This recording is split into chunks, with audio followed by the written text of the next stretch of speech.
ਵਰਤਣ ਦੀ ਗੱਲ ਕਹੀ ਗਈ ਹੈ। NCSA ਨੇ ਜਿਹੜਾ ਸੋਮਵਾਰ ਨੂੰ ਪ੍ਰਿੰਟ ਜਾਰੀ ਕੀਤਾ ਪ੍ਰੈਸ ਰਿਲੀਜ਼, ਇਹਦੇ ਜਿਹੜਾ ਮੂਲ ਭਾਵਨਾ ਇਹ ਇਹੀ ਆ। ਰਿਲੀਜ਼ ਦੇ ਵਿੱਚ ਉਹ ਕਹਿ ਰਹੇ ਆ ਕਿ ਅਸੀਂ ਇਹਦੀਆਂ ਖਬਰਾਂ ਪ੍ਰਕਾਸ਼ਿਤ ਕਰਕੇ ਸਜ਼ਾ ਯਾਫਤਾ ਤੇ ਭਗੌੜੀ ਹਸੀਨਾ ਕਹੀ ਗਈ ਆ।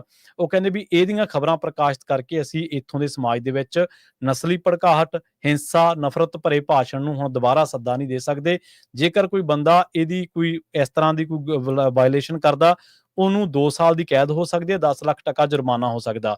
ਪ੍ਰੈਸ ਦੀ ਆਜ਼ਾਦੀ ਕਹਿੰਦੇ ਪ੍ਰਗਟਾਵੇ ਦਾ ਅਸੀਂ ਸਨਮਾਨ ਕਰਦੇ ਹਾਂ, ਪਰ ਫਿਰ ਵੀ ਜਿਹੜੀ ਆ ਸ਼ੇਖ ਹਸੀਨਾ ਨੇ ਇੱਥੇ ਇਹੋ ਜਿਹਾ ਸ਼ਾਸਨ ਕੀਤਾ ਜਿਹਨੂੰ ਪੱਖਪਾਤੀ, ਰਾਜਨੀਤਿਕ ਤੌਰ ਤੇ ਪ੍ਰੇਰਿਤ ਤੇ ਬਦਲਾ ਲਊ ਭਾਵਨਾ ਦੇ ਤਹਿਤ ਕਿ ਆਪਾਂ ਕਹਿ ਸਕਦੇ ਹਾਂ ਜੀ। ਅਗਲੀ ਖਬਰ ਵੱਲ ਚਲੀਏ। ਪ੍ਰੈਜ਼ੀਡੈਂਟ ਡੋਨਾਲਡ ਟਰੰਪ ਉਹਨਾਂ ਨੇ ਸਾਊਦੀਆ ਦਾ ਜਿਹੜਾ ਕਰਾਊਨ ਪ੍ਰਿੰਸ ਆ ਸਲਮਾਨ, ਉਸ ਨੂੰ ਜਿਹੜਾ ਇੱਕ ਤਰ੍ਹਾਂ ਨਾਲ ਡਿਫੈਂਡ ਕੀਤਾ ਹੈਗਾ ਖਸ਼ੋਗੀ ਕਿਲਿੰਗ ਦੇ ਕੁਐਸਚਨ ਦੇ ਉੱਤੇ। 2018 ਦੇ ਵਿੱਚ ਵਾਸ਼ਿੰਗਟਨ ਪੋਸਟ ਦਾ ਕਾਲਮਨਿਸਟ ਜਮਾਲ ਖਸ਼ੋਗੀ, ਉਹਦਾ ਜਿਹੜਾ ਕਤਲ ਕਰ ਦਿੱਤਾ ਗਿਆ ਸੀ, ਤੇ ਅਮਰੀਕਨ ਇੰਟੈਲੀਜੈਂਸ ਨੇ ਇਹ ਕਿਹਾ ਸੀ ਕਿ ਜਿਹੜਾ ਸਾਊਦੀ ਦਾ ਕਿੰਗ ਹੈਗਾ ਉਹ ਡਾਇਰੈਕਟਲੀ ਇਹਦੇ ਵਿੱਚ ਇਨਵੋਲਵ ਹੈਗਾ। ਪਰ ਅੱਜ ਪ੍ਰੈਜ਼ੀਡੈਂਟ ਡੋਨਾਲਡ ਟਰੰਪ ਉਹਨਾਂ ਨੇ ਕਿਹਾ ਵੀ ਥਿੰਗਸ ਹੈਪਨ, ਤੇ ਮੈਂ ਨਹੀਂ ਕਹਿੰਦਾ ਮੰਨਦਾ ਵੀ ਜਿਹੜਾ ਸਾਊਦੀ ਲੀਡਰ ਹੈਗਾ ਉਹ 2018 ਦੇ ਮਰਡਰ ਦੇ ਵਿੱਚ ਇਨਵੋਲਵ ਸੀਗਾ। ਡਿਸਪਾਈਟ ਇੰਟੈਲੀਜੈਂਸ ਰਿਪੋਰਟਸ ਨੇ ਇਹ ਕਿਹਾ ਵੀ ਉਹ ਸ਼ਰੇਆਮ ਇਨਵੋਲਵ ਸੀ। ਕਹਿੰਦੇ ਵੀ ਬਹੁਤ ਸਾਰੇ ਲੋਕ ਜਿਹੜੇ ਆ ਉਹ ਲਾਈਕ ਨਹੀਂ ਕਰਦੇ ਹੈਗੇ ਟਾਕਿੰਗ ਅਬਾਊਟ ਇਟ, ਪਰ ABC ਦੀ ਪੱਤਰਕਾਰ ਨੇ ਅੱਜ ਠੋਕਵਾਂ ਕੁਐਸਚਨ ਜਿਹੜਾ ਆ ਉੱਥੇ ਪੁੱਛਿਆ। ਉਹਨਾਂ ਨੇ ਕਿਹਾ ਵੀ ਜਿਹੜਾ ਇਹ ਖਸ਼ੋਗੀ ਦਾ ਕਤਲ ਸੀ ਉਹਦੇ ਬਾਰੇ ਦੱਸਿਆ ਜਾਵੇ, ਪਰ ਉਹ ਤੋਂ ਬਾਅਦ ਪ੍ਰੈਜ਼ੀਡੈਂਟ ਟਰੰਪ ਉਹਨਾਂ ਨੇ ਉਸ ਪੱਤਰਕਾਰ ਨੂੰ ਇਹ ਕਿਹਾ ਵੀ ਉਹਨਾਂ ਦਾ ਜਿਹੜਾ ਲਾਇਸੈਂਸ ਆ ਲੈ ਲੈਣਾ ਚਾਹੀਦਾ ਹੈਗਾ, ਤੇ ਕਿਉਂਕਿ ਤੁਹਾਡੀ ਜਿਹੜੀ ਨਿਊਜ਼ ਆ ਉਹ ਫੇਕ ਹੁੰਦੀ ਆ ਤੇ ਸੋ ਰੋਂਗ ਹੁੰਦੀ ਹੈਗੀ ਆ। ਸੋ ਪਰ ਜੋ ਖਸ਼ੋਗੀ ਆ ਉਹਦੀ ਵਾਈਫ ਨੇ ਕਿਹਾ ਵੀ ਹਜੇ ਤੱਕ ਵੀ ਜਿਹੜੇ ਉਹਦੇ ਘਰ ਵਾਲੇ ਦੇ ਰਿਮੇਨਸ ਆ ਉਹਨੂੰ ਮਿਲੇ ਤੱਕ ਨਹੀਂ ਹੈਗੇ, ਤੇ ਉਹਨੇ ਕਿਹਾ ਵੀ ਬਹੁਤ ਸ਼ੇਮਫੁਲ ਹੈਗਾ। ਜਦੋਂ ਇੱਕ ਰਿਪੋਰਟਰ ਨੇ ਕੁਐਸਚਨ ਪੁੱਛਿਆ ਸੀ, ਉਹ ਤੋਂ ਬਾਅਦ ਹੋਰ ਰਿਪੋਰਟਰਾਂ ਨੂੰ ਵੀ ਇਦਾਂ ਦੇ ਕੁਐਸਚਨ ਪੁੱਛਣੇ ਚਾਹੀਦੇ ਸੀਗੇ। ਹੈਨਾ ਐਲਟਰ ਖਸ਼ੋਗੀ ਦੀ ਜੋ ਵਾਈਫ ਆ, ਉਹ ਕਹਿੰਦੀ ਵੀ ਉਹ ਬਹੁਤ ਦਲੇਰ ਮੇਰਾ ਘਰ ਵਾਲਾ ਸੀ, ਤੇ ਉਹ ਬਿਲਕੁਲ ਐਕਸਪੋਜ਼ ਕਰਦਾ ਰਿਹਾ ਹੈਗਾ ਜਿਹੜਾ ਸਾਊਦੀ ਦੇ ਵਿੱਚ, ਸਾਊਦੀ ਅਰੇਬੀਆ ਦੇ ਵਿੱਚ ਜੋ ਕੁਝ ਵਾਪਰਦਾ ਹੈਗਾ ਆ। ਸੋ ਇਹ ਪਹਿਲੀ ਵਾਰੀ ਨਹੀਂ ਪ੍ਰੈਜ਼ੀਡੈਂਟ ਟਰੰਪ ਉਹਨਾਂ ਨੇ ਇਦਾਂ ਦੇ ਜਿਹੜੇ ਸ਼ਬਦ ਆ ਉਹ ਇੱਕ ਫੋਰਨ ਲੀਡਰ ਦੇ ਸਾਹਮਣੇ ਜਿਹੜੇ ਆ ਇਹ ਜਾਣਦੇ ਹੋਏ ਵੀ ਕਿ ਉਹਨਾਂ ਦੀ ਖੁਦ ਦੀ ਇੰਟੈਲੀਜੈਂਸ ਕਮਿਊਨਿਟੀ ਦੀ ਕੀ ਅਸੈਸਮੈਂਟ ਆ ਉਹ ਜਿਹੜੇ ਵਰਤੇ ਹੈਗੇ ਆ। 2018 ਦੇ ਵਿੱਚ ਰਸ਼ੀਅਨ ਪ੍ਰੈਜ਼ੀਡੈਂਟ ਵਲਾਡੀਮੀਰ ਪੁਟਿਨ ਉਹਨਾਂ ਦੀ ਜਿਹੜੀ ਹੈਲਸਿੰਕੀ ਦੇ ਵਿੱਚ ਮੀਟਿੰਗ ਹੋਈ ਸੀ, ਉਸ ਟਾਈਮ ਦੇ ਉੱਤੇ ਵੀ ਜਿਹੜੀ ਰਸ਼ੀਅਨ ਇੰਟਰਫੀਰੈਂਸ ਨੂੰ ਲੈ ਕੇ 2016 ਦੇ ਵਿੱਚ ਜਿਹੜੀ ਪ੍ਰੈਜ਼ੀਡੈਂਸ਼ੀਅਲ ਕੈਂਪੇਨ ਹੋਈ ਸੀ, ਤੇ ਉਸ ਨੂੰ ਜਿਹੜਾ ਇਗਨੋਰ ਕੀਤਾ ਗਿਆ ਸੀਗਾ।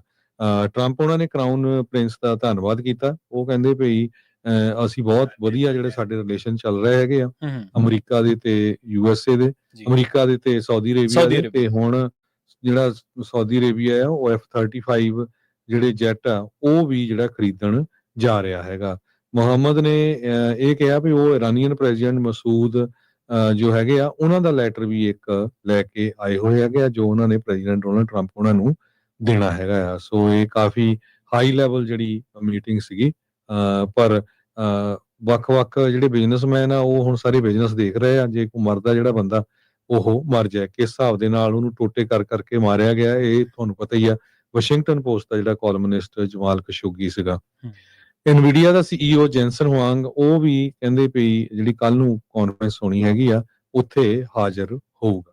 ਜੀ, ਅਗਲੀ ਜਿਹੜੀ ਖਬਰ ਆਪਾਂ ਦੇਖਿਆ ਕਿ ਜਿਹੜੀਆਂ ਪੈਲੀਸੇਡਸ ਫਾਇਰ ਸਨ ਅਮਰੀਕਨ ਹਿਸਟਰੀ ਦੇ ਵਿੱਚ ਉਹਨਾਂ ਨੂੰ ਸਭ ਤੋਂ ਐਕਸਪੈਂਸਿਵ ਡਿਜ਼ਾਸਟਰ ਜਿਹੜਾ ਉਹ ਦੱਸਿਆ ਗਿਆ।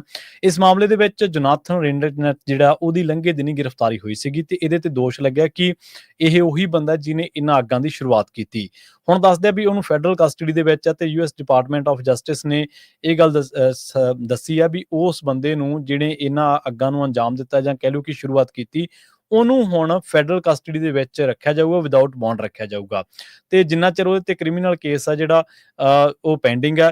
DOJ ਜਿਹੜੇ ਅਫੀਸ਼ੀਅਲਸ ਨੇ ਉਹਨਾਂ ਨੇ ਦੱਸਿਆ ਵੀ ਨੋ ਫਰਦਰ ਡਿਟੇਲਸ ਜਿਹੜੀਆਂ ਉਹਦੇ ਪ੍ਰਤੀ ਜਿਹੜੀਆਂ ਉਹ ਰਿਲੀਜ਼ ਨਹੀਂ ਕੀਤੀਆਂ ਜਾਣਗੀਆਂ। 29 ਸਾਲਾਂ ਦਾ ਇਹ ਰਹਿਣ ਵਾਲਾ ਜਿਹੜਾ ਉਹ ਮੈਲਬਰਨ ਦਾ, ਫਲੋਰੀਡਾ ਦਾ ਇੱਕ ਸ਼ਹਿਰ ਆ, ਉੱਥੋਂ ਦੇ ਇਲਾਕਿਆਂ ਦਾ ਇਹ ਰਹਿਣ ਵਾਲਾ। ਉਹਨੂੰ ਲਾਸਟ ਮਹੀਨੇ ਜਿਹੜਾ ਉਹ ਲਾਸਟ ਮੰਥ ਦੇ ਵਿੱਚ ਆਪਾਂ ਦੇਖਿਆ ਕਿ ਉਹਨੂੰ ਅਰੈਸਟ ਕੀਤਾ ਗਿਆ ਸੀਗਾ। Suspicion of sparking the deadly ਬਲੇਜ਼ ਦੇ ਮਾਮਲੇ ਦੇ ਵਿੱਚ। ਉਸ ਤੋਂ ਬਾਅਦ ਉਹਨੂੰ ਕੋਰਟ ਰੂਮ ਦੇ ਵਿੱਚ LA ਦੇ ਵਿੱਚ ਕੋਰਟ ਰੂਮ ਦੇ ਵਿੱਚ ਅਕਤੂਬਰ 23 ਨੂੰ ਜਿਹੜਾ ਪੇਸ਼ ਕੀਤਾ ਗਿਆ ਸੀਗਾ ਤੇ ਉਹਨੇ ਨਾਟ ਗਿਲਟੀ ਪਲੀਡ ਕੀਤਾ ਸੀਗਾ। ਸੋ ਫੈਡਰਲ ਚਾਰਜ ਜਿਹੜੇ ਨੇ ਉਹਨਾਂ ਦੇ ਜਿਹੜੇ ਮੁਤਾਬਕ ਮੈਂ ਤੁਹਾਨੂੰ ਦੱਸਦਾ ਵੀ ਉਹਦੇ ਤੇ property of means of fire ਤੇ ਆਰਸਨ ਸਮੇਤ ਹੋਰ ਕਈ ਜਿਹੜੇ ਗੰਭੀਰ ਇਲਜ਼ਾਮ ਨੇ ਉਹਦੇ ਉੱਤੇ ਲਾਏ ਗਏ ਨੇ। ਪ੍ਰੋਸੀਕਿਊਟਰ ਜਿਹੜੇ ਨੇ ਉਹਨਾਂ ਦਾ ਦੋਸ਼ਾਂ ਦੇ ਮੁਤਾਬਕ ਇਹ ਜਿਹੜਾ ਬੰਦਾ ਜਿਹੜਾ LA ਦੇ ਵਿੱਚ ਰਹਿ ਰਿਹਾ ਸੀਗਾ ਤੇ ਇਹ ਵਰਕਿੰਗ ਕਰ ਰਿਹਾ ਸੀ ਐਜ਼ ਏ ਉਬਰ ਡਰਾਈਵਰ ਉਦੋਂ ਜਦੋਂ ਇਹਨੇ ਇਸ ਘਟਨਾ ਨੂੰ ਅੰਜਾਮ ਦਿੱਤਾ ਦੋਸ਼ਾਂ ਦੇ ਮੁਤਾਬਕ। ਉਹਨੇ ਕਹਿੰਦੇ ਇੰਟੈਂਸ਼ਨਲੀ ਇੱਕ ਫਿਰ ਜਿਹੜੀ ਆ ਉਹ ਹਾਈਕਿੰਗ ਟ੍ਰੇਲ ਦੇ ਇਲਾਕਿਆਂ ਦੇ ਵਿੱਚ ਪਹਿਲੀ ਸਟੇਟਸ ਦੇ ਵਿੱਚ ਇੱਕ ਛੋਟੀ ਜਿਹੀ ਅੱਗ ਦੀ ਸ਼ੁਰੂਆਤ ਕੀਤੀ ਸੀ ਤੇ ਉਸ ਤੋਂ ਬਾਅਦ ਉਹ ਮਿਡਨਾਈਟ ਤੱਕ ਹੁੰਦਿਆਂ ਕਾਫੀ ਵੱਡੀ ਜਿਹੜੀ ਆ ਉਹ ਫੈਲ ਗਈ ਸੀ। ਉਸ ਟਾਈਮ ਦੋ ਜਿਹੜੇ ਪੈਸੰਜਰ ਸੀਗੇ ਸੈਪਰੇਟ ਉਬਰ ਟ੍ਰਿਪਸ ਦੇ ਉਹ ਵੀ ਜਿਹੜੇ ਦੱਸਦੇ ਆ ਵੀ ਇਨਵੈਸਟੀਗੇਟਰ ਦਾ ਜਿਹੜਾ ਇਨਵੈਸਟੀਗੇਸ਼ਨ ਦਾ ਉਹ ਹਿੱਸਾ ਹੋ ਸਕਦੇ ਆ।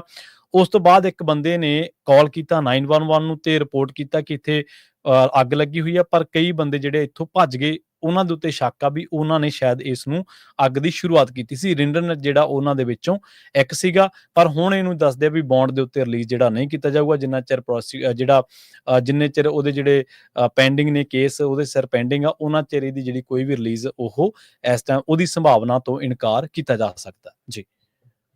ਅਗਲੀ ਖਬਰ ਵੱਲ ਚਲੀਏ ਤੇ ਅੱਜ ਟੈਕਸਸ ਦੇ ਗਵਰਨਰ ਨੇ ਜੋ ਗ੍ਰੈਗ ਐਬਟ ਹੈਗੇ ਆ ਦੋ ਮੁਸਲਿਮ ਆਰਗੇਨਾਈਜੇਸ਼ਨਸ ਇੱਕ ਮੁਸਲਿਮ ਬ੍ਰਦਰਹੁੱਡ ਤੇ ਇੱਕ ਜਿਹੜੀ ਉਹਨਾਂ ਦੀ ਕੇਅਰ ਆਰਗੇਨਾਈਜੇਸ਼ਨ ਹੈਗੀ ਐਡਵੋਕੇਸੀ ਗਰੁੱਪ ਉਹਨਾਂ ਦਾ ਅਮਰੀਕਨ ਇਸਲਾਮਿਕ ਰਿਲੇਸ਼ਨ ਜਿਹੜਾ council on American Islamic relation care ਦੋਨਾਂ ਨੂੰ ਫੋਰਨ ਟੈਰਰਿਸਟ ਆਰਗੇਨਾਈਜੇਸ਼ਨ ਡਿਕਲੇਅਰ ਕਰ ਦਿੱਤਾ ਆ। ਉਹ ਕਹਿੰਦੇ ਵੀ ਉਹ ਕਿਸੇ ਤਰ੍ਹਾਂ ਦੀ ਵੀ ਜਿਹੜੀ ਪ੍ਰਾਪਰਟੀ ਆ ਉਹ ਸਟੇਟ ਦੇ ਵਿੱਚ ਨਹੀਂ ਖਰੀਦ ਸਕਦੇ ਹੈਗੇ। ਇਹ ਜਿਹੜੀ ਮੂਵ ਆ ਇਹ ਐਬਟ ਹੋਣਾ ਨੇ ਮੁਸਲਿਮ ਆਰਗੇਨਾਈਜੇਸ਼ਨਸ ਨਾਲ ਡਾਇਰੈਕਟਲੀ ਜਿਹੜੀ ਲਈ ਹੈਗੀ ਆ। ਹਾਲਾਂਕਿ ਅਮਰੀਕਾ ਦੇ ਵਿੱਚ ਕੋਈ ਸਟੇਟ ਕਿਸੇ ਆਰਗੇਨਾਈਜੇਸ਼ਨ ਨੂੰ ਟੈਰਰਿਸਟ ਨਹੀਂ ਡਿਕਲੇਅਰ ਕਰ ਸਕਦੀ। ਇਹ ਜੋ ਕਰ ਸਕਦਾ ਹੈਗਾ ਉਹ ਜੋ ਸੈਕਟਰੀ ਆਫ ਸਟੇਟ ਹੁੰਦੇ ਆ ਉਹ ਕਰ ਸਕਦੇ ਹੈਗੇ ਆ।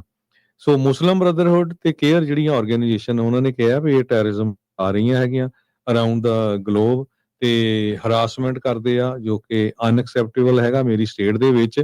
ਅੰਡਰ ਇਮੀਗ੍ਰੇਸ਼ਨ ਤੇ ਨੈਸ਼ਨੈਲਿਟੀ ਐਕਟ ਦੇ ਤਹਿਤ US ਸੈਕਟਰੀ ਆਫ ਸਟੇਟ ਜੋ ਮਾਰਕੋ ਰੂਬੀਓ ਉਹ ਹੀ ਕਿਸੇ ਆਰਗੇਨਾਈਜੇਸ਼ਨ ਨੂੰ ਫੋਰਨ ਟੈਰਰਿਸਟ ਆਰਗੇਨਾਈਜੇਸ਼ਨ ਡਿਕਲੇਅਰ ਕਰ ਸਕਦੇ ਹੈਗੇ ਆ, ਉਹ ਵੀ ਆਪਣੇ ਅਟਾਰਨੀ ਜਨਰਲ ਤੇ ਟ੍ਰੇਜਰ ਸੈਕਟਰੀ ਨੂੰ ਮਿਲ ਕੇ। ਤੇ ਇਹ ਪ੍ਰੋਸੈਸ ਕਾਂਗਰੈਸ਼ਨਲ ਨੋਟੀਫਿਕੇਸ਼ਨ ਵੀ ਰਿਕੁਆਇਰ ਕਰਦੀ ਹੈਗੀ ਆ ਤੇ ਪਬਲਿਕੇਸ਼ਨ ਇਨ ਦਾ ਫੈਡਰਲ ਰਜਿਸਟਰ।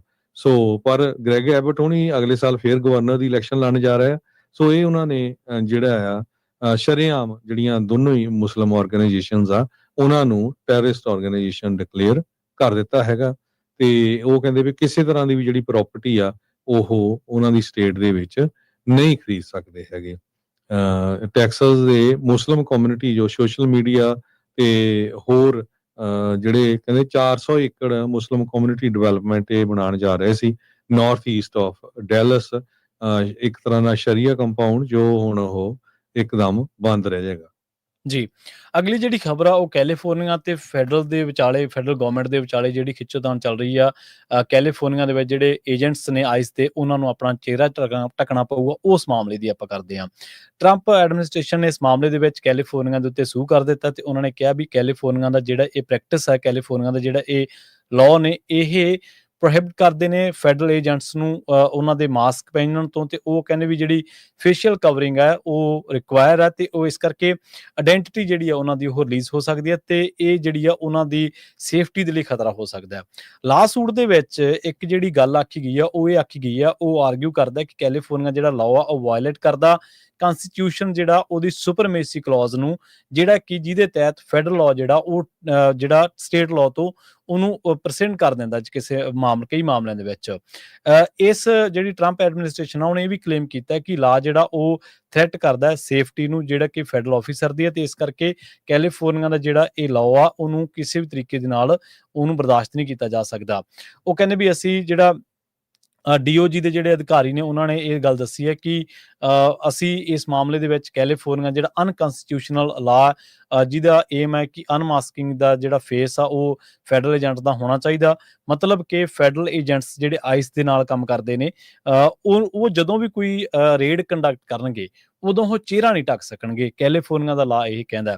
ਬਿੱਲ ਇਸ ਲਈ ਜਿਹੜੇ ਕਿ ਟੌਪ ਫੈਡਰਲ ਪ੍ਰੋਸੀਕਿਊਟਰ ਨੇ ਲਾਸ ਐਂਜਲਸ ਦੇ ਵਿੱਚ ਉਹਨਾਂ ਨੇ ਕਿਹਾ ਕਿ ਅਨਕਨਸਟੀਟਿਊਸ਼ਨਲ ਲਾਜ਼ ਸੱਚ ਐਜ਼ ਵਨ ਫਰਦਰ ਜਿਹੜਾ ਉਹ ਇਸ ਤਰੀਕੇ ਦੇ ਨਾਲ ਕਿਸੇ ਵੀ ਜਿਹੜਾ ਏਜੰਟ ਆ ਉਹਨੂੰ ਪ੍ਰੋਟੈਕਟ ਨਹੀਂ ਕਰਦਾ, ਸਗੋਂ ਉਹ ਜਿਹੜਾ ਉਹ ਜੇ ਇਸ ਤਰੀਕੇ ਦੇ ਨਾਲ ਉਹਦੀ ਆਇਡੈਂਟੀਟੀ ਜਨਤਕ ਹੁੰਦੀ ਹੈ ਜਾਂ ਉਹਦੀ ਪ੍ਰੈਕਟਿਸ ਜਦੋਂ ਉਹ ਲਾਅ ਦੀ ਕਰ ਰਿਹਾ ਕਿਸੇ ਨੂੰ ਫੜ ਰਿਹਾ ਤੇ ਜੇਕਰ ਉਹਨੂੰ ਕੋਈ ਟਾਰਗੇਟ ਲੈਂਦਾ ਬਾਅਦ ਦੇ ਵਿੱਚ ਉਸ ਪ੍ਰੈਕਟਿਸ ਤੋਂ ਬਾਅਦ ਦੇ ਵਿੱਚ ਤਾਂ ਇਹਦਾ ਜ਼ਿੰਮੇਵਾਰ ਕੌਣ ਹੋਊਗਾ।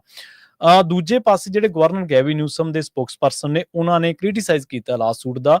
ਉਹ CBS ਨਿਊਜ਼ ਦੇ ਨਾਲ ਉਹ ਗੱਲਬਾਤ ਕਰ ਰਹੇ ਸੀਗੇ। ਉਹਨੇ ਕਹਿੰਦੇ ਕਿ ਜੇਕਰ ਟਰੰਪ ਐਡਮਿਨਿਸਟ੍ਰੇਸ਼ਨ ਜਿਹੜੀ ਆ ਉਹ ਇੰਨੀ ਫਿਕਰ ਕਰਦੀ ਆ ਜਿਹੜੇ ਪਬਲਿਕ ਸੇਫਟੀ ਨੂੰ ਲੈ ਕੇ ਜਾਂ ਫੈਡਰਲ ਏਜੰਟਸ ਦੀ ਸੇਫਟੀ ਨੂੰ ਲੈ ਕੇ, ਤਾਂ ਉਹ ਕਹਿੰਦੇ ਕਿ ਜਿਹੜੀਆਂ ਜਿਸ ਤਰੀਕੇ ਦੇ ਨਾਲ ਲੋਕਾਂ ਨੇ ਕੌਪਸ ਨੂੰ ਬੀਟ ਕੀਤਾ, ਕੌਪ ਨੂੰ ਜਾਂ ਉਹਨਾਂ ਦੇ ਨਾਲ ਕੋਈ ਰਾਈਟ ਕੋਈ ਵਾਇਲੇਟ ਕੀਤਾ, ਤਾਂ ਉਸ ਮਾਮਲੇ ਦੇ ਵਿੱਚ ਉਹ ਬਕਾਇਦਾ ਉਹਦੀ ਜਿਹੜੀ ਕਾਰਵਾਈ ਕਰਨ ਨਾ ਕਿ ਉਹ ਐਕਟ ਨੂੰ ਚੁਣੌਤੀ ਦੇਣ। ਸੋ ਆਪਾਂ ਦੇਖਦੇ ਹੀ ਹਾਂ ਵੀ ਗੈਵਿਨ ਨਿਊਸਮ ਦੀ ਜਿਹੜੀ ਪੋਲਿਟਿਕਸ ਆ ਆਪਣੇ ਤਰੀਕੇ ਦੇ ਨਾਲ ਚੱਲਦੀ ਆ, ਪਰ ਕਿਉਂਕਿ ਕੈਲੀਫੋਰਨੀਆ ਦੇ ਵਿੱਚ ਇਮੀਗ੍ਰੈਂਟਸ ਦੀ ਬਹੁਤ ਵੱਡੀ ਆਬਾਦੀ ਆ, ਇਸ ਕਰਕੇ ਉਹ ਸਾਰੀਆਂ ਚੀਜ਼ਾਂ ਜਿਹੜੀਆਂ ਕਿਸੇ ਵੀ ਤਰੀਕੇ ਦੇ ਨਾਲ ਇਮੀਗ੍ਰੈਂਟਸ ਦੇ ਹੱਕ ਨੂੰ ਪ੍ਰੋਟੈਕਟ ਕਰਨ ਦੀ ਗੱਲ ਕਰਕੇ ਤੇ ਉਸ ਪੋਲਿਟਿਕਸ ਨੂੰ ਸੂਟ ਕਰਦੀਆਂ ਹੋਣ ਤਾਂ ਉਹ ਦੋਹਾਂ ਧਿਰਾਂ ਵੱਲੋਂ ਜਿਹੜੀ ਰਾਜਨੀਤੀ ਆ ਉਹ ਕੀਤੀ ਜਾ ਰਹੀ ਹੈ। ਜੀ ਅਗਲੀ ਖਬਰ ਵੱਲ ਚਲੀਏ ਤੇ ਕੈਲੀਫੋਰਨੀਆ ਦੇ ਗਵਰਨਰ ਗੈਵਨ ਨਿਊਸਮ ਉਹਨਾਂ ਨੇ $100 ਮਿਲੀਅਨ ਜਿਹੜਾ ਆ ਅਨਾਉਂਸ ਕੀਤਾ ਵੀ ਉਹ ਮੈਨੂਫੈਕਚਰਿੰਗ ਇੰਡਸਟਰੀ ਨੂੰ ਜਿਹੜਾ ਦੇਣ ਜਾ ਰਿਹਾ ਅਵਾਰਡ ਕਰਨ ਜਾ ਰਿਹਾ ਹੈਗੇ, ਜਿਹਦੇ ਨਾਲ 370 ਮਿਲੀਅਨ ਕੈਪੀਟਲ ਇਨਵੈਸਟਮੈਂਟ ਹੋਊਗੀ। ਇਹ ਜਿਹੜੇ ਅਵਾਰਡ ਹੈਗੇ ਆ ਇਹਦੇ ਨਾਲ 2752 ਨਵੀਆਂ ਜੌਬਸ ਕ੍ਰੀਏਟ ਹੋਣਗੀਆਂ, ਐਵਰੇਜ ਸੈਲਰੀ 1,39,000 ਦੇ ਕਰੀਬ ਤੇ $370 ਮਿਲੀਅਨ ਪ੍ਰਾਈਵੇਟ ਇਨਵੈਸਟ ਹੋਊਗਾ। ਸੋ ਵੱਖ-ਵੱਖ ਕੰਪਨੀਆਂ ਜਿਨ੍ਹਾਂ ਦੇ ਵਿੱਚ ਪੈਸੇ ਇਨਵੈਸਟ ਕੀਤੇ ਜਾ ਰਹੇ ਆ, Atomic Machine Incorporation, Bright Machine, Hadrian Automation, Bella Phytologic, Gimme Health Foods, Pacific Scientific Energy Material Company, Community Infrastructure Investment Group, ਇਹ ਜਿਹੜੀਆਂ ਕੰਪਨੀਆਂ ਹੈਗੀਆਂ।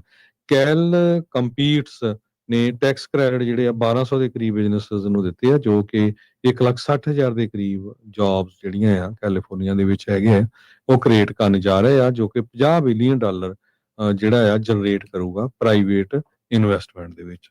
ਜੀ ਬੈਲਡਵਿਨ ਪਾਰਕ ਦੇ ਵਿੱਚ ਕ੍ਰਾਈਮ ਦੀ ਬੜੀ ਮੰਦਭਾਗੀ ਘਟਨਾ ਵਾਪਰੀ ਆ। ਦੱਸਿਆ ਜਾ ਰਿਹਾ ਕਿ ਇੱਕ ਬੰਦੇ ਉੱਤੇ ਦੋਸ਼ ਲੱਗੇ ਨੇ ਵੀ ਉਹਨੇ ਆਪਣੀ ਵਾਈਫ ਦੀ ਫੈਮਿਲੀ ਨੂੰ ਜਿਹੜਾ LA ਕਾਉਂਟੀ ਦੇ ਵਿੱਚ ਉਹਨਾਂ ਦੇ ਘਰ ਦੇ ਵਿੱਚ ਵੜ ਕੇ ਤੇ ਉਹਨਾਂ ਦੇ ਉੱਤੇ ਕਾਤਲਾਨਾ ਹਮਲਾ ਕੀਤਾ ਹੈ। ਹੋਮਿਸਾਈਡ ਇਨਵੈਸਟੀਗੇਸ਼ਨ ਇਹਦੀ ਕੀਤੀ ਜਾ ਰਹੀ ਹੈ ਤੇ ਹਲੇ ਜਾਂਚ ਜਿਹੜੀ ਚੱਲ ਰਹੀ ਆ। ਇੱਕ ਬੰਦੇ ਉੱਤੇ ਦੋਸ਼ ਆ ਵੀ ਉਹਨੇ ਆਪਣੇ ਸਹੁਰਿਆਂ ਦੇ ਘਰ ਜਾ ਕੇ ਇੱਕ ਤਰੀਕੇ ਦੇ ਨਾਲ ਇਨ-ਲॉज ਫੈਮਿਲੀ ਦੇ ਵਿੱਚ ਜਾ ਕੇ ਕਈ ਲੋਕਾਂ ਨੂੰ ਜਿਹੜਾ ਉਹ ਨਿਸ਼ਾਨੇ ਤੇ ਲਿਆ। ਬੈਲਡਵਿਨ ਪਾਰਕ ਪੁਲਿਸ ਦੇ ਡਿਪਾਰਟਮੈਂਟ ਨੇ ਉਹਨਾਂ ਨੇ ਰਿਸਪੌਂਡ ਕੀਤਾ ਸੀਗਾ 1200 ਬਲਾਕ ਜਿਹੜਾ ਵੈਸਟਰਨ ਸਟਰੀਟ ਦੇ ਇਲਾਕਿਆਂ ਦੇ ਵਿੱਚ ਪੈਂਦਾ ਘਰ ਉੱਥੇ, ਤੇ ਦੱਸਿਆ ਜਾ ਰਿਹਾ ਕਿ ਆਫੀਸਰਸ ਨੇ ਉੱਥੇ ਜਦੋਂ ਪਹੁੰਚੇ ਸੀਗੇ ਤੇ ਕਈ 3 ਜਿਹੜੇ ਅਨਇੰਜਰਡ ਸਰਵਾਈਵਿੰਗ ਵਿਕਟਿਮਸ ਉਹਨਾਂ ਨੂੰ ਕਿਹਾ ਗਿਆ ਘਰ ਦੇ ਸਾਹਮਣੇ ਸੀਗੇ ਤੇ ਉਹਨਾਂ ਦਾ ਦਾਅਵਾ ਇਹ ਸੀਗਾ ਵੀ ਸਾਨੂੰ ਘਰ ਦੇ ਵਿੱਚੋਂ ਭੱਜਣ ਦੇ ਲਈ ਮਜਬੂਰ ਹੋਣਾ ਪਿਆ ਕਿਉਂਕਿ ਸਾਡੇ ਘਰ ਦੇ ਵਿੱਚ ਇੱਕ ਬੰਦੇ ਨੇ ਵੜ ਕੇ ਹਮਲਾ ਕਰ ਦਿੱਤਾ ਸੀਗਾ। ਇਹਦੇ ਵਿੱਚ ਜਿਹੜੇ ਇਹ ਲੋਕ ਸੀਗੇ ਖੜੇ ਘਰ ਦੇ ਬਾਹਰ, ਉਹਨਾਂ ਦੇ ਵਿੱਚ ਇੱਕ 61 ਸਾਲਾ 2 ਅਡਲਟ ਸੀਗੇ ਤੇ ਇੱਕ 10 ਸਾਲਾ ਬੱਚੀ ਵੀ ਉਹਨਾਂ ਦੇ ਵਿੱਚ ਸ਼ਾਮਲ ਸੀ ਜਿਹਦੀ ਕ੍ਰਿਟੀਕਲ ਕੰਡੀਸ਼ਨ ਸੀਗੀ, ਤੇ ਇੱਕ ਹੋਰ 60 ਸਾਲਾ ਜਿਹੜਾ ਬੰਦਾ ਸੀਗਾ ਉਹਦੀ ਮੌਤ ਹੋ ਗਈ ਸੀ ਘਰ ਦੇ ਵਿੱਚ। ਇਸ ਤੋਂ ਬਾਅਦ ਛੋਟੀ ਬੱਚੀ ਨੂੰ ਲੋਕਲ ਹਸਪਤਾਲ ਦੇ ਵਿੱਚ ਪਹੁੰਚਾਇਆ ਗਿਆ ਸੀ ਕ੍ਰਿਟੀਕਲ ਕੰਡੀਸ਼ਨ ਦੇ ਵਿੱਚ, ਤੇ 2 ਜਿਹੜੇ ਬੰਦੇ ਸੀਗੇ ਤੇ ਇੱਕ ਹੋਰ ਛੋਟਾ ਬੱਚਾ, ਉਹਨਾਂ ਨੂੰ ਦੱਸਿਆ ਗਿਆ ਵੀ ਉਹਨਾਂ ਨੂੰ ਘੱਟ ਸੱਟਾਂ ਲੱਗੀਆਂ ਨੇ। ਇਸ ਮਾਮਲੇ ਦੇ ਵਿੱਚ 2 ਅਡਲਟਸ ਦੀ ਮੌਤ ਹੋ ਗਈ ਆ ਤੇ ਜਿਨ੍ਹਾਂ ਨੂੰ ਆਇਡੈਂਟੀਫਾਈ ਕੀਤਾ ਗਿਆ ਯੂਲਨ ਵੈਂਗ ਤੇ ਉਹਦਾ ਹਸਬੈਂਡ ਕਿਊਫੀ ਜਿਆਂਗ, ਤੇ ਸਸਪੈਕਟ ਜਿਹੜਾ ਗਨਮੈਨ ਆ ਉਹ ਦੱਸਿਆ ਗਿਆ ਕਿ ਆਇਡੈਂਟੀਫਾਈਡ ਕੀਤਾ ਗਿਆ ਉਹਨੂੰ 35 ਸਾਲਾ ਕੋਹੋ ਜ਼ਿਨ ਦੇ ਰੂਪ ਦੇ ਵਿੱਚ। ਜ਼ਿਨ ਜਿਹੜਾ ਉਹ ਆਪਣੇ ਸਹੁਰੇ ਪਰਿਵਾਰ ਦੇ ਵਿੱਚ ਆਇਆ ਸੀਗਾ ਤੇ ਉਸ ਨੇ ਆਪਣੇ ਸਹੁਰੇ ਪਰਿਵਾਰ ਦੇ ਵਿੱਚ ਜਿਹੜੇ ਲੋਕ ਸੀਗੇ ਉੱਥੇ ਮੌਜੂਦ ਉਹਨਾਂ ਨੂੰ ਸੱਟਾਂ ਮਾਰੀਆਂ ਤੇ ਉਹਨਾਂ ਤੇ ਗੋਲੀਆਂ ਚਲਾ ਦਿੱਤੀਆਂ, ਜਿਹਦੇ ਕਰਕੇ 2 ਜਣਾਂ ਦੀ ਮੌਤ ਹੋ ਗਈ, 3 ਜਣਾਂ ਨੂੰ ਹਸਪੀਟਲ ਦੇ ਵਿੱਚ ਪਹੁੰਚਾਇਆ ਗਿਆ। ਜ਼ਿਨ ਜਿਹੜਾ ਉਹ ਦੱਸਦਾ ਵੀ ਉੱਥੋਂ ਇਸ ਘਟਨਾ ਨੂੰ ਅੰਜਾਮ ਦੇ ਕੇ ਤੇ ਉੱਥੋਂ ਭੱਜ ਗਿਆ। ਬਾਅਦ ਦੇ ਵਿੱਚ ਉਹਦਾ ਜਿਹੜਾ ਸਰਚ ਵਾਰੰਟ ਆ ਉਹ ਵੀ ਇਸ਼ੂ ਕੀਤਾ ਗਿਆ ਤੇ ਪੁਲਿਸ ਨੇ ਦੱਸਿਆ ਵੀ ਇਸ ਮਾਮਲੇ ਦੀ ਜਿਹੜੀ ਆ ਉਹ ਜਾਂਚ ਤਾਂ ਕੀਤੀ ਜਾ ਰਹੀ ਹੈ, ਪਰ ਇਸ ਟਾਈਮ ਕਮਿਊਨਿਟੀ ਨੂੰ ਜਿਹੜਾ ਉਹ ਕੋਈ ਥ੍ਰੈਟ ਨਹੀਂ ਹੈ। ਤੇ ਇਨਵੈਸਟੀਗੇਟਰਸ ਨੇ ਵੀ ਵੀ ਦੱਸਿਆ ਵੀ ਇਹਨਾਂ ਦਾ ਕੋਈ ਆਪਸੀ ਝਗੜਾ ਸੀਗਾ, ਜਿਹਦੇ ਕਰਕੇ ਜ਼ੈਨ ਨੇ ਕਾਤਲਾਨਾ ਤਰੀਕੇ ਦੇ ਨਾਲ ਜਾਨਲੇਵਾ ਇਸ ਪਰਿਵਾਰ ਦੇ ਉੱਤੇ ਹਮਲਾ ਕੀਤਾ, ਜਿਹਦੇ ਕਰਕੇ 2 ਬੰਦਿਆਂ ਦੀ ਮੌਤ ਹੋ ਗਈ। ਇੱਕ ਛੋਟਾ ਬੱਚੀ ਜਿਹੜੀ ਆ ਉਹ ਦੱਸਿਆ ਜਾ ਰਿਹਾ ਕਿ 10 ਸਾਲਾਂ ਦੀ ਹੈ, ਪਰ ਉਹ ਕ੍ਰਿਟੀਕਲ ਕੰਡੀਸ਼ਨ ਦੇ ਵਿੱਚ ਹਸਪੀਟਲ ਦੇ ਵਿੱਚ ਆ। ਜੀ। ਸਟਾਕ ਮਾਰਕੀਟ ਦੀ ਗੱਲ ਕਰਦੇ ਜਾਈਏ ਤੇ ਡਾਓ ਜੋਨ ਇੰਡਸਟਰੀਅਲ ਅੱਜ ਡਾਊਨ ਗਿਆ 1.07%, ਕਲੋਜ਼ ਹੋਇਆ 46,091.74 ਦੇ ਉੱਤੇ। S&P ਇੰਡੈਕਸ ਡਾਊਨ ਗਿਆ 0.83%, ਕਲੋਜ਼ ਹੋਇਆ 6617.32 ਦੇ ਉੱਤੇ। ਨੈਸਡੈਕ ਡਾਊਨ ਗਿਆ 1.21% ਤੇ ਕਲੋਜ਼ ਹੋਇਆ 22,432.85 ਦੇ ਉੱਤੇ। ਜੀ, ਇਸੇ ਤਰ੍ਹਾਂ ਜੇਕਰ ਕਰੰਸੀ ਦੀ ਗੱਲ ਕਰੀਏ ਤਾਂ ਅੱਜ ਇੱਕ US ਡਾਲਰ ਦੀ ਕੀਮਤ ਕੈਨੇਡਾ ਦੇ $1 ਤੇ 40 ਸੈਂਟ ਦੇ ਬਰਾਬਰ, ਇੰਡੀਆ ਦੇ 88 ਰੁਪਏ ਤੇ 58 ਪੈਸਿਆਂ ਦੇ ਬਰਾਬਰ ਤੇ ਪਾਕਿਸਤਾਨ ਦੇ 282 ਰੁਪਏ ਤੇ 80 ਪੈਸਿਆਂ ਦੇ ਬਰਾਬਰ ਇੱਕ US ਡਾਲਰ ਦੀ ਕੀਮਤ ਰਹੀ ਹੈ ਜੀ। ਸੋ ਇੱਥੇ ਹੀ ਸਰੋਤਿਆਂ ਤੋਂ ਇਜਾਜ਼ਤ ਲੈਂਦੇ ਹਾਂ। ਮੇਰੇ ਹਰਜੋਤ ਸਿੰਘ ਵੱਲੋਂ ਤੇ ਪ੍ਰਵੀਨ ਸ਼ਰਮਾ ਵੱਲੋਂ ਆਪ ਸਭ ਨੂੰ ਪਿਆਰ, ਸਤਿਕਾਰ, ਸਹਿਤ, ਸਤਿ ਸ਼੍ਰੀ ਅਕਾਲ। ਪੰਜਾਬੀ ਰੇਡੀਓ ਜੈਸੇ ਦੇ ਤੁਸੀਂ ਅੱਗੇ ਸਰਵਣ ਕਰੋਗੇ ਸ਼ਾਮ ਦੇ ਦੀਵਾਨ ਜੀ।